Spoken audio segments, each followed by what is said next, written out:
Welcome to CK and Thringy's Out on the Full. I'm Harry Thring. Sitting with me is Chris Kendall.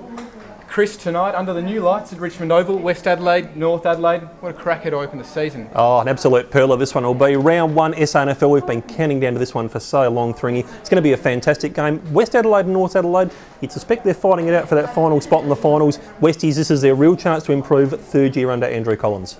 Speaking of Andrew Collins, he's been given a massive boost with the news that Paul Pleasure will be playing, will be lining up tonight. It's huge news for the Bloods. Oh, he wouldn't have expected the Porpoise selection, that is for absolute sure. And he said that he can play him wherever he likes, so he said that he could throw him to fullback if he likes. Don't think we'll see Colo put him there. But this is one for North Adelaide now to have a bit of a look at as to where he does line up. Roosters, however, they've got plenty of talent on their side as well. They're looking to improve after last year's elimination final loss. Huge stakes on the line for both teams. Jimmy Allen's been in magnificent form over in the trial games in the pre-season. How's he going to match up against Izzard? It's going to be a good one in there. We see two of the Magarey medalists going head-to-head, and not forgetting Reece Archer, of course, also last year's dual Magarey medalist with Izzard. Going to be a great match up there. Very hard to pick a winner in this one.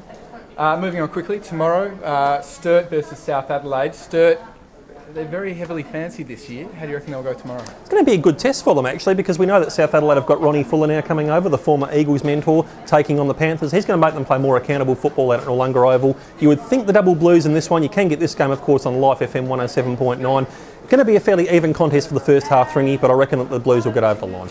And the next game is Glenelg versus Norwood. Obviously, Glenelg have had a few players leave the club, but they've had a fantastic inclusion in former Geelong player Kane Tenace. He'll bring some winning culture to the club. Obviously, Norwood have got Nathan Bassett.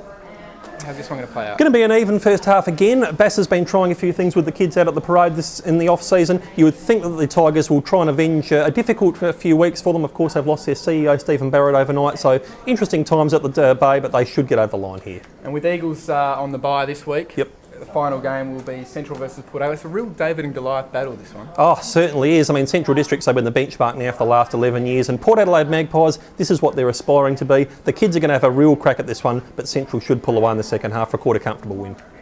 And that wraps it up for the first edition of CK and Thringy's Out on the Full. We'll catch you again next Friday morning. Until then, we'll see you at the footy.